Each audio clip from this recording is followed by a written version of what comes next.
제가 먼저 읽겠습니다.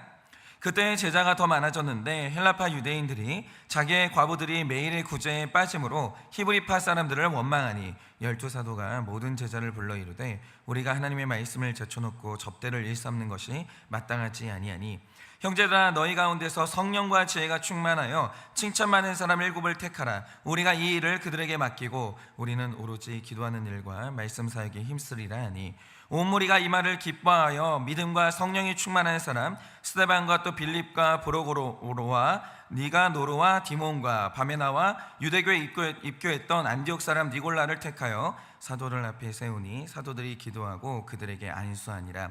하나님의 말씀이 점점 왕성하여 예루살렘에 있는 제자의 수가 더 심히 많아지고 허다한 제사장의 무리도 이 도에 복종하니라. 스데반이 은혜와 권능이 충만하여 큰 기사와 표적을 민간에 행하니 이른바 자유인들 즉 구레네인 알렉산드리아인 길리기아인 아시아에서 온 사람들의 회당에서 어떤 자들이 일어나 스데반과 더불어 논쟁할세 스데반이 지혜와 성령으로 말함을 능히 당하지 못하여 사람들을 매수하여 말하게 하되 이 사람이 모세와 하나님을 모독하는 말을 말하는 것을 우리가 들었노라 하게 하고 백성과 장로들과 서기관들을 충동시켜 와서 잡아가지고 공회에 이르러 거짓 증인들을 세우니 이르되 이 사람이 거룩한 곳과 율법을 거슬러 말하기를 마지 아니하는도다. 그의 말에 이 나사렛 예수가 이곳을 헐고 또 모세가 우리에게 전하여 준 규례를 고치겠다 함을 우리가 들었노라 하거늘. 다 같이 읽겠습니다. 공회 중에 앉은 사람들이 다 스데반을 주목하여 보니 그 얼굴이 천사의 얼굴과 같더라. 아멘. 네, 오늘 여러 가지 내용이 있는데 먼저 저희가 좀 봐야 될 게 있는데 이런 겁니다. 제가 어릴 때는 제가 이러면 나이 엄청 많은 것 같은데 저는 외국인을 만날 기회가 많이 없었어요.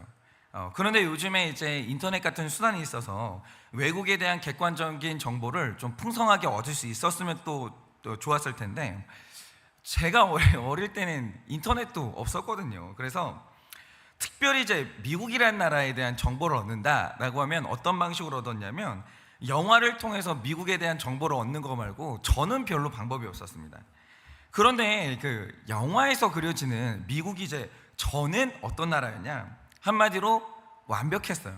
예를 들어서 이 슈퍼맨 같은 영화를 보면 슈퍼맨이 미국의 상징이잖아요. 어릴 땐 저는 그랬어요. 잘생겼잖아요. 일단 엄청 잘생겼잖아요.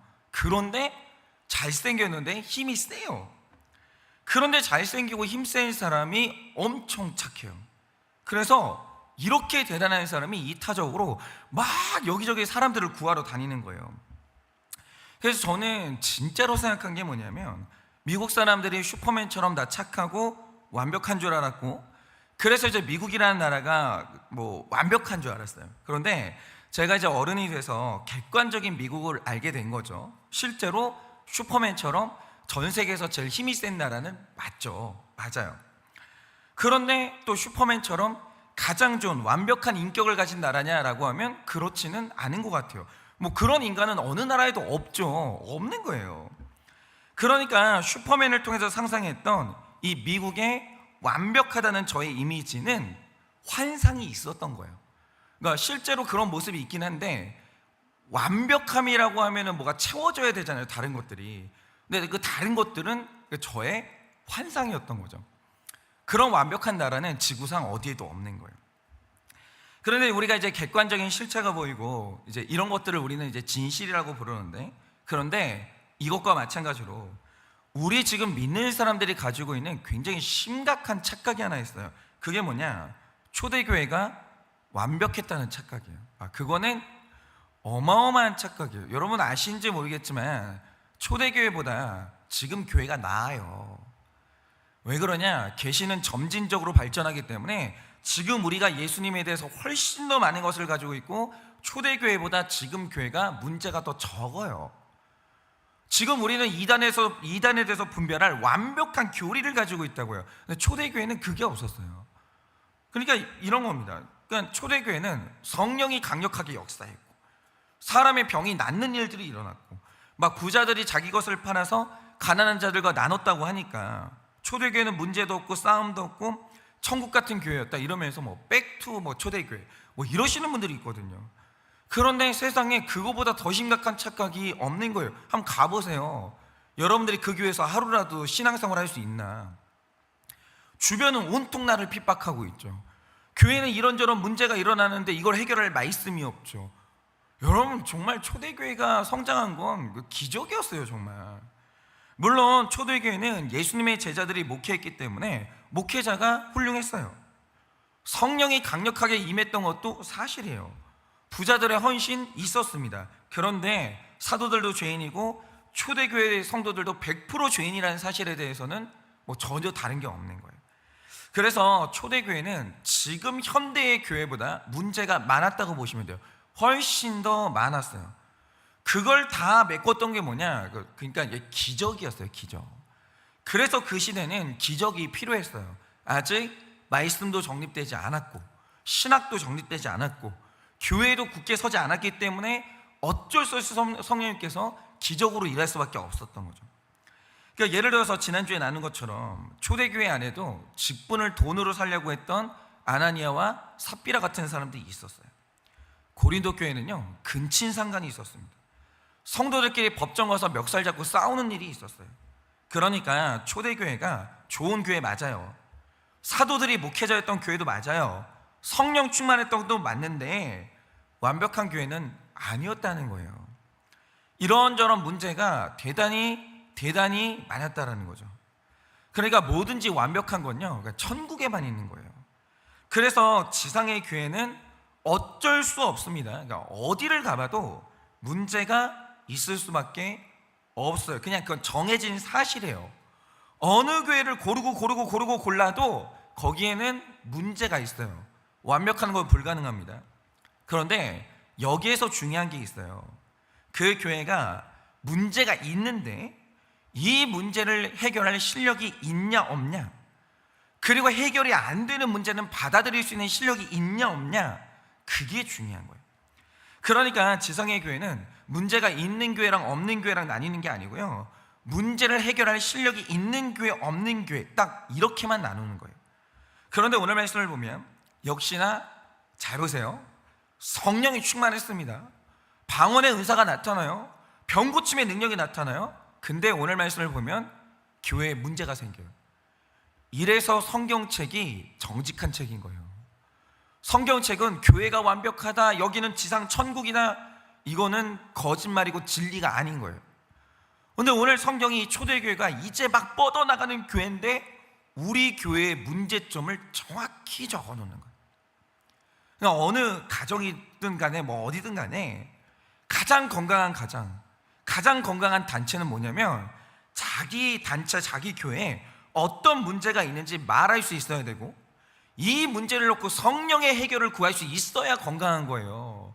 어떤 가정이든 애들 이렇게 모아놓고 엄마 아빠 문제 얘기하지 마, 우리 집에 문제 얘기하지 마, 이거는 해결을 하겠다는 게 아니죠. 숨기겠다는 거죠. 이거는 성령의 역사가 아닌 거예요. 성령의 역사는 뭐냐? 오픈하고 공동체와 성령님께 해결을 구하는 게 성령의 역사인 거예요.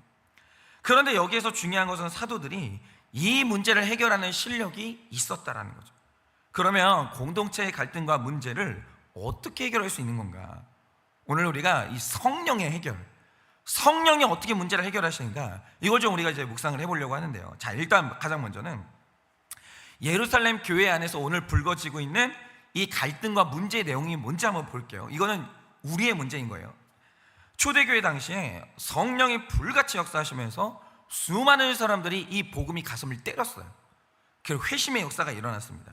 그래서 이제 교회에 사람들이 몰려들기 시작했거든요. 그런데 성령께서 헬라인과 유대인을 차별하지 않고 모두에게 성령을 부어주셨기 때문에 교회 안에는 다양한 사람들이 모이기 시작했어요. 물론 정통 유대인과 과부들이 모였고 외국 국적을 가지고 유대교로 개종한 과부들도 있었고 유대인과 헬라인이 결혼해서 낳은 혼혈인들도 있었어요.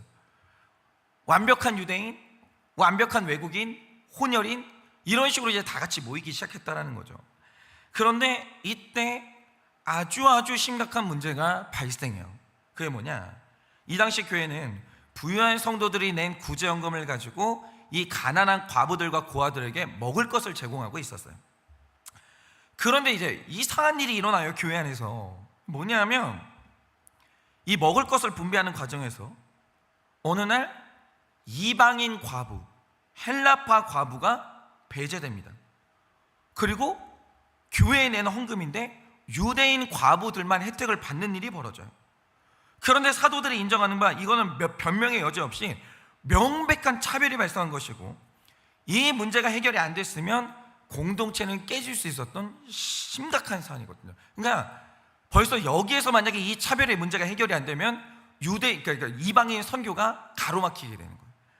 그런데 우리가 여기에서 가장 먼저 봐야 될 게 뭐냐 하면, 교회라는 공동체 안에서 이 사건이 발생한 원인이 뭐냐라는 겁니다. 왜 유대인 과부들은 혜택을 받는데 헬라파 과부들은 혜택에서 배제된 이유가 뭐냐? 원인에 대한 진단이 정확하지 않으면 이 처방이 잘못됐는데, 그래서 우리는 이 문제에 대한 이 사도들의 진단을 좀 봐야 되는 거예요. 자, 사건이 터지니까 사도들이 즉시 제자들을 모읍니다. 그러면서 2절을 보면 이 일의 원인을 공유하기 시작하는데, 그게 뭐냐? 교회의 지도자인 사도들이, 이게 놀라운 거예요. 교회의 지도자인 사도들이 그동안 말씀을 제쳐놨다, 이렇게 말하는 거예요. 이게 놀라운 거죠. 그러니까 우리는 흔히 생각하기를 사도라고 하면 아예 말씀에서 사로잡혀 살겠거니라고 했거든요. 사도들도 인간이었던 거예요. 균형을 잃어버리는 거죠. 그러니까 병이 막 나오니까 사람들이, 그러니까 우리가 사도행전을 보면 사도들이 안수할 때마다 병이 나오니까 사람들이 베드로의 그림자라도 닿기를 원하면서 몰려들기 시작해요. 그러니까 예를 들어서 생각을 해보세요. 하루에 한 1000명이 병 낫기를 바라면서 왔다라고 생각해보세요. 그거 다 안수해 줄 수 있을까요?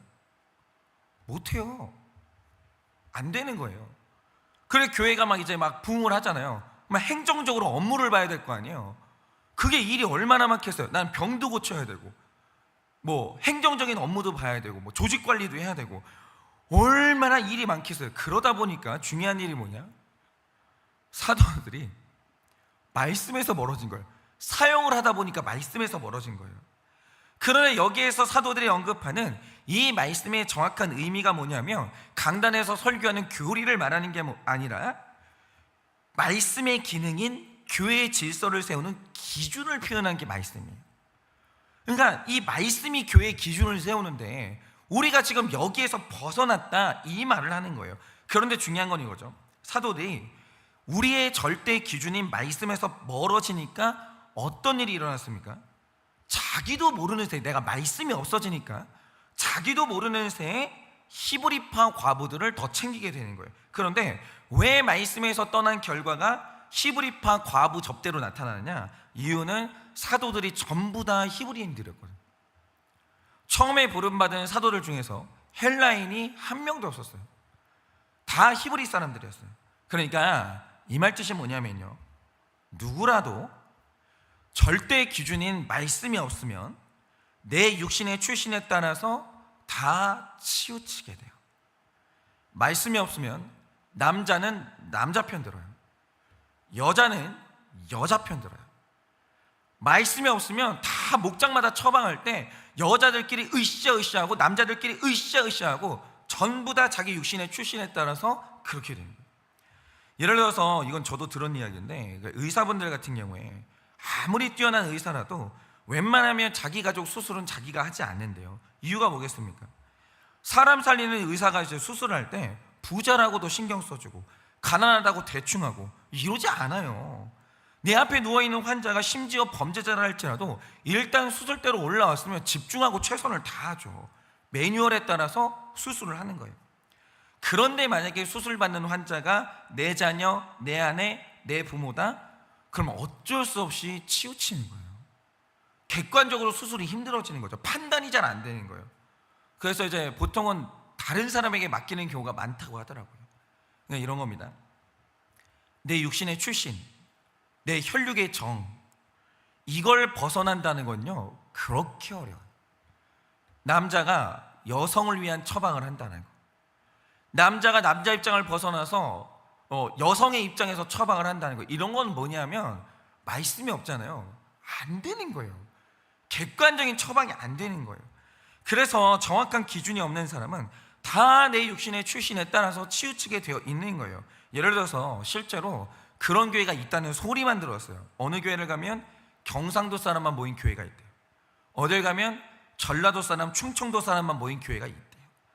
그리고 어디를 가면 주로 육체 노동자들이 모인 교회가 있고, 어디는 유독 사무직이 많은 교회가 있고, 이런 식으로 가면 완전히 치우치는 거예요. 그러니까 목사도 설교를 그렇게밖에 못해요.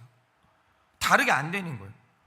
그런데 왜 이런 일이 일어나겠습니까? 이거는 열매를 보고 나무를 분별할 수밖에 없는 건데, 교회들마다 절대 기준인 말씀을 제쳐두고 자기 육신의 출신에 치우치게 되는 거예요. 그러면 자기 출신과 가까운 사람들을 더 접대할 수밖에 없는 거죠. 말씀에서 멀어지는 게 있잖아요. 되게 무서운 거예요. 되게 무서운 거예요. 그러므로 성령의 해결이 뭐냐? 말씀으로 돌아가게 만드는 거예요. 말씀으로 돌아가게 만드는 거. 이게 너무너무 중요해요. 그러니까 저도 마찬가지인 게 뭐냐면, 저는 인생의 대부분의 시간, 지금도 마찬가지지만 저는 그 시간을 가난하게 살았거든요. 그래서 제가 말씀이 없던 시절에는 저의 출신상 가난한 분들에게 치우쳐서, 가난한 사람들은 의인, 불쌍한 사람, 부자는 악인, 가해자, 이런 식으로 제가 생각을 했어요. 그러니까 제가 사역자인데도 가난한 분들한테도 마음이 가고 그들을 더 채우라면서 가난한 자들 더 접대하고 부자들은 차별하는 거예요. 아니, 당신들은 좀 물질 좀 있지 않냐? 여유 좀 있지 않냐? 알아서 좀 해결해라. 진짜 힘든 사람들은 가난한 사람들 아니냐? 근데 아니거든요. 절대로 아니거든요. 물질이 있으면요, 이 물질이 가져다는 근심이 또 다른 근심인 거예요. 근데 제가 말씀이 없으니까 다 치우치는 거예요. 제가 실제로 그랬습니다. 그런데 지금은 제 안에 이 출신의 치우침이 있다라는 걸 인정하고 균형을 잡으려고 애를 쓰고 있는 거죠. 그래서 우리가 기본적으로 치우쳐 있는 우리가 이 균형을 잡는다라고 할 때 제일 좋은 방법이 뭐냐면, 내가 적용할 때 내가 원하는 것과 정반대로 하는 게 제일 좋다, 늘 드리는 말씀입니다. 제가 이 말씀을 왜 드리겠어요? 우리가 치우치는 게 그렇게 심해요. 그러니까 가급적이면 정반대로 해보는 적용이 제일 거룩한 적용이에요. 여러분, 바로 이겁니다. 우리는 다 자기 출신이 있어요. 여성은 여성이죠. 남성은 남성이에요. 노동자는 노동자 출신이고, 그렇지 않은 사람도 거기 출신이에요. 여러분, 그래서 우리가 말씀에서 벗어나게 되면 내 출신에 따라서 그쪽으로 치우치게 되고, 그러면 그쪽을 더 접대하면서 차별하게 되는데, 그래서 분열이 생겨요. 그런데 이런 저에게 말씀이 들리기 시작했어요. 그러니까 일어나는 일이 뭐냐? 저는 유교적인 가정에서 자랐기 때문에 저는 머리에 이런 치우침이 있었어요. 자녀는 부모에게 무조건 순종하고, 부모는 자녀에게 좀 막해도 된다, 이런 줄 알았어요. 한마디로 연수한 자보다 나이 든 분들에 대한 접대가 있었던 거죠. 그러니까 유대교회는 이렇게 치우쳐 있어요. 조금 연수한 사람들이, 어린이들이 되게 소외되고 어른들이 대접받는 이런 게 있다고요. 유대 사회도 그랬어요. 그런데 말씀을 보니까 아무리 어른이라도 자녀를 노엽게 하면 안 되는, 비인격적으로 기르면 안 되는 의무가 있더라고요. 굉장히 강력한 의무예요. 이런 식으로 말씀을 또 균형을 잡고, 저는 또 남자이기 때문에 여자가 남자에게 복종해야 된다, 이게 머릿속에 이게 되게 강했어요. 그러니까 죄송한데 지금은 안 그래요.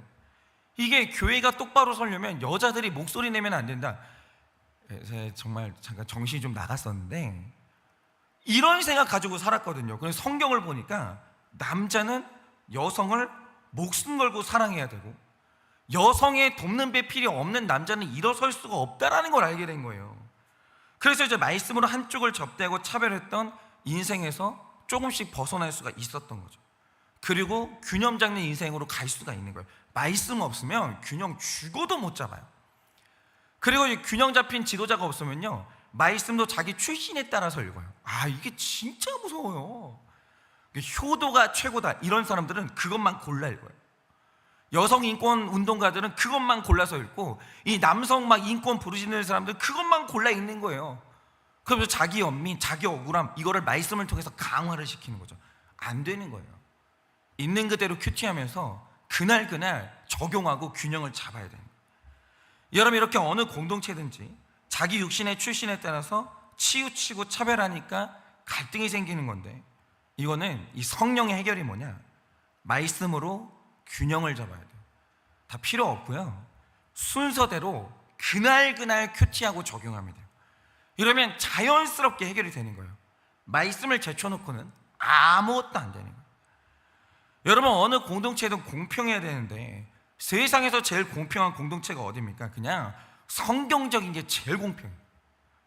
말씀만 따라가면 돼요. 말씀만. 큐티가 그렇게 중요한 거예요. 그렇게 어르신이라고 무조건 대접받고 젊은이들은 무조건 대접받아요. 대접해야 되고 이런 게 공평이 아니라는 거예요. 성경대로 하면 공평해져요. 그러니까 만약에 여러분의 가정에 공동체 차별과 치우침의 갈등이 일어났다라고 하면 우리가 성경적이냐? 혹시 어머니와 아버지가 말씀을 제쳐놓지 않았냐? 점검하셔야 돼요. 말씀으로 돌아가셔야 돼요. 성경적인 되면 반드시 문제를 해결할 수 있는 거예요. 그리고 두 번째로 이 공동체의 문제를 해결하는 방식이 뭐냐면 진짜 간단한데요. 일단 구속사적인 정답을 말씀드리자면 구성원 각자가 서로의 죄를 보는 게 아니라 자기 죄만 보면 되는데 오늘 말씀은 이게 너무너무 뚜렷해요. 정말로 문제가 생겼을 때 실력 있는 교회는 뭐냐면 자기 보기 시작하는 거예요. 아, 이러면 그 교회는 완전히 실력이 있는 거예요. 근데 문제가 딱 생겼을 때 목사 탓이다, 장로님 탓이다, 목원들 탓이다, 뭐 성도들 질이 떨어진다, 만약에 이런 식으로 가잖아요. 그 교회는 그냥 망해요. 망하는 거예요. 내 죄를 보는 성령의 시선이 있으면 공동체는 어떤 죄와 갈등을 이길 힘을 얻게 되는 거예요. 이거만큼 대단한 능력은 없는 거예요. 그런데 여기에서 생각을 해보자 이거죠. 우리가 정답이 뭔지는 다 알아요. 그런데 인간의 본성이라는 게 원래 문제를 놓고 남에게 책임 전가하고 나는 보호하고 싶은 본능이 있다는 거죠. 그러면 우리가 어떻게 나의 본능을 거슬려서 남이 아니라 내 죄만 보면서 회개하는 방법이 뭐냐? 그거는 하나밖에 없는데요. 가장 앞에 서 있는 지도자가 교회에서는 목사고 목장에서는 목자님들이고 가정에서는 어머니 아버지들이고 학교에서는 교사들이고 이런 분들이 먼저 변명 없이 자기 죄를 보는 모습을 먼저 보여줘야 돼요. 말하는 게 아니라 보여줘야 돼요. 그러니까 오늘 말씀을 보면 그게 딱 나타나는데 이게 성령의 역사인데요. 교회 안에서 일어날 수가 없는 명백한 차별 사건이 일어났어요. 그런데 솔직히 말해서 이런 일이 왜 일어났겠습니까? 이거는 한두 사람이 주장해서 되는 게 아니고요. 이런 차별이 대놓고 일어났다는 건 교회 안에 다수인 유대인들 안에 헬라파 유대인들을 무시하는 문화가 있었기 때문이에요. 다수에게 이런 마음이 있으니까 감히 차별이 표면적으로 나타나는 거예요. 한두 사람 때문에 이런 일이 일어난 건 아니에요. 그런데 이 문제가 불거지니까 2절 말씀처럼 사도들이, 지도자들이 제자들을 불러요. 불러서 말하는 게 뭐냐? 니들은 정신이 있냐 없냐? 어떻게 이럴 수가 있냐? 내가 뭘 하고 있는 거냐? 이렇게 하지 않고 딱 말하는 게 뭐냐면 지도자인 우리가 그동안 말씀을 제쳐놨고 우리가 치우쳐서 이렇게 됐다? 자기 죄 고백을 해요. 그러니까 이게 사도들이 성령에 충만했다라는 건 뭐냐면 연약하지 않았다, 문제가 없었다, 이게 아니라 어떤 문제가 생길 때마다 성령님이 원하시는 고백을 내놨다, 그거예요. 중요한 순간마다 이게 정말 중요해요. 그런데 우리가 사도들의 죄 고백에서 유심히 봐야 될 게 있어요. 그게 뭐냐? 오늘 말씀에 사도들이 자기 죄를 회개했는데 회개의 중심이 말이었냐? 그게 아니라는 게 중요한 거예요.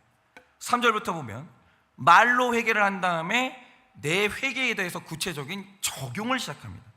근데 이게 굉장히 큰 적용을 해요. 그게 뭐냐? 사실 어떤 조직에서 권력의 핵심이라고 할 때 두 가지 권한이 있어야 되는데 바로 그게 인사권과 재정권이죠.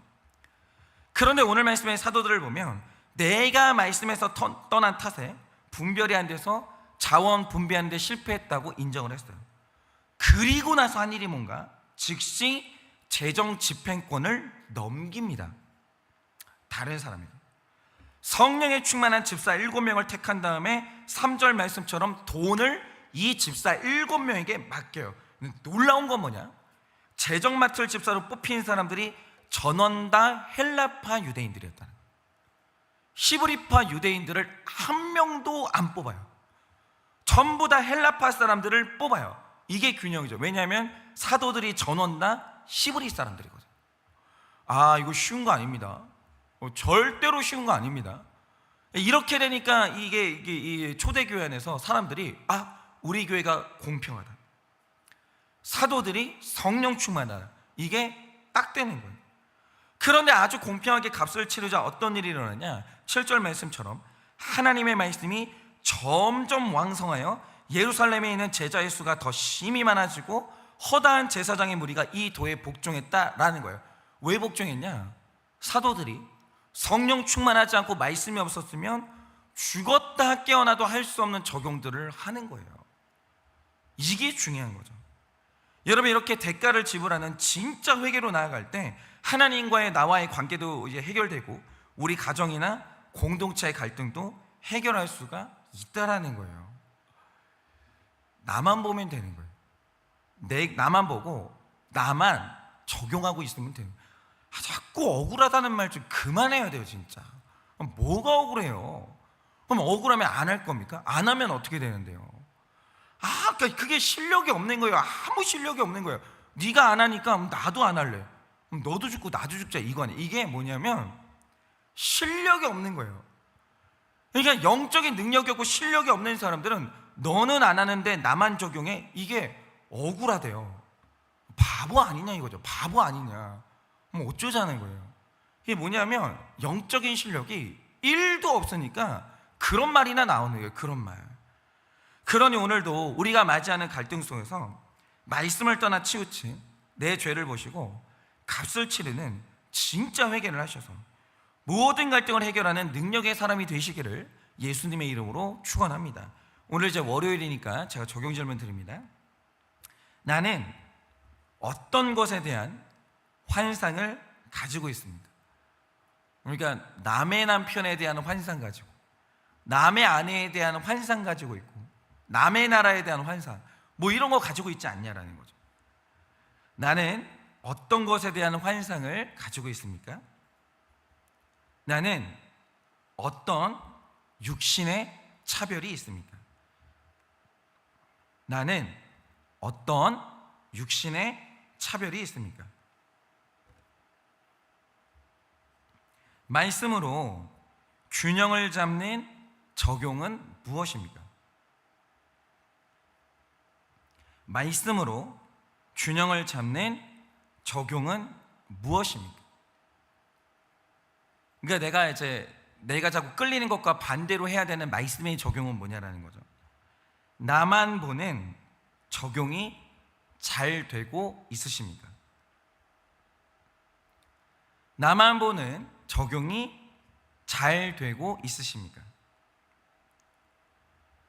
요즘 나는 어떤 모습과 상태인지 나에 대한 객관적인 나눔을 해봅시다. 나만 나누는 거예요. 요즘 나는 어떤 모습과 상태인지 나에 대해 나누어 봅시다. 네, 이렇게 잘 나누셔서 이번 한 주도 말씀 가운데 문제를 잘 해결하시기를 바라봅니다. 이 시간에 제가 기도하고 축도함으로 예배를 마치겠습니다. 기도하겠습니다. 하나님, 오늘 초대교회도 완벽한 교회가 아니었습니다. 이것을 인정해야 할 것입니다. 내 남편, 내 아내도 완벽하지 않습니다. 내 자녀 완벽하지 않습니다. 이 세상 어느 남편, 어느 아내, 어느 자녀도 완벽한 사람 없습니다. 어느 교회도 완벽하지 않습니다. 다 문제가 있습니다. 그런데 중요한 것은 우리 안에 이 문제를 해결할 성령의 능력이 있는가 하는 것입니다. 주님, 오늘 주님께서 우리에게 두 가지를 말씀하여 주십니다. 말씀으로 균형을 잡아라. 너만 보고 네가 해야 돼 적용을 해라. 그것이 바로 성령의 해결이다 라고 말씀하여 주십니다. 그러니 주님, 오늘도 우리가 성령을 따라서 이 두 가지 해결을 부지런히 적용하게 하여 주시고, 그래서 오늘도 우리 삶에 있는 문제들을 성령으로 해결하는 우리 하루가 될 수 있도록 은혜를 허락하여 주시옵소서.